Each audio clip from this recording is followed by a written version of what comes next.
I want to talk for a minute about when it might be appropriate to lift less for greater gains, and that weight training, diet, and growth is not as linear as we would like it to be, or as linear and progressive as we thought it was. The reason we may be taking 2 steps forward and 1 step back a lot of times is trying to do the same thing when we need to change our approach for the different phase that our body is in as far as hyperplasia or hypertrophy. I say that there's 2 stages to hyperplasia cycling. Some of my friends say, could we call the second phase hypertrophy? If you look at, I'll throw some diagrams up on the screen to show kind of how this works a little bit, really is all under the umbrella of hyperplasia, because we're talking about activating stem satellite muscle cells and then integrating them in, helping them to grow and proliferate and mature and integrate them into existing muscle tissue fibers and stuff to grow, where we would not have had new muscle tissue before. We would have just had volumized pre-existing tissue.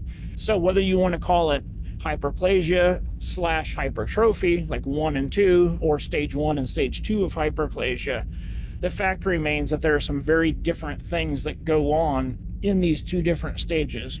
The hyperplasia stage, or the activation stage of hyperplasia, is driven by MGF. MGF activates and stimulates the waking up of satellite muscle cells, but it also tells them not to grow.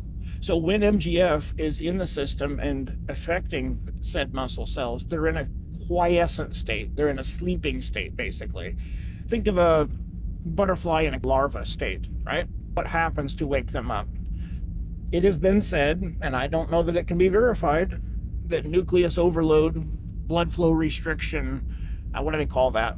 Hypoxic training, etc., or even overtraining can lead to greater MGF. Some say that extreme stretching or weighted eccentric movements can cause greater muscle damage and therefore greater MGF production. I think it's been shown, correct me if I'm wrong, but I think it's been shown pretty conclusively that overtraining, when you're in a real state of overtraining, MGF is actually suppressed. IGF-1 is suppressed. There's not a lot of growth factors going on there. It's actually a very catabolic state. My basic theory is that you want to get right up to the point of overtraining, but without overtraining. That way we're not shutting off MGF production, but we are stimulating.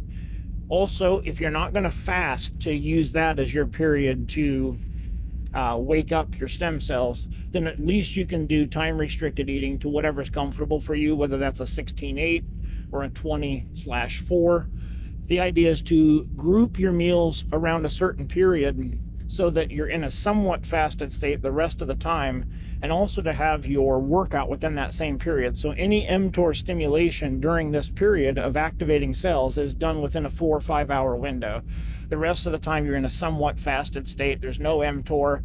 It's metabolically stressful. Your body tends to go in some little bit of autophagy, but also the stress of that wakes up muscle satellite stem cells and other stem cells in the body.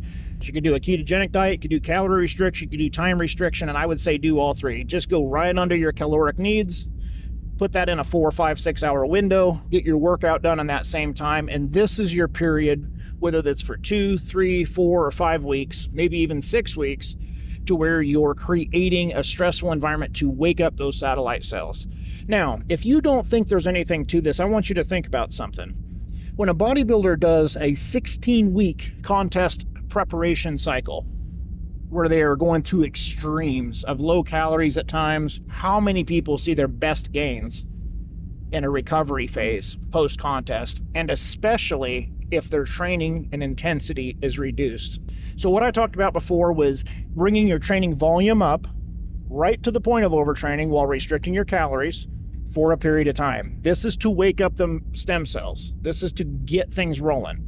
Then what we want to do is add in, if it's going to be IGF-1, oxytocin, or nothing, or you just want to stick with ecdysterone or your hormone replacement, whatever it is, or your high calories, this second phase is your growth phase. Slowly, over the period of that growth phase of 2 weeks, 3 weeks, 4 weeks, 5 weeks, whatever it is, we want to slowly back off of the training volume overall and frequency.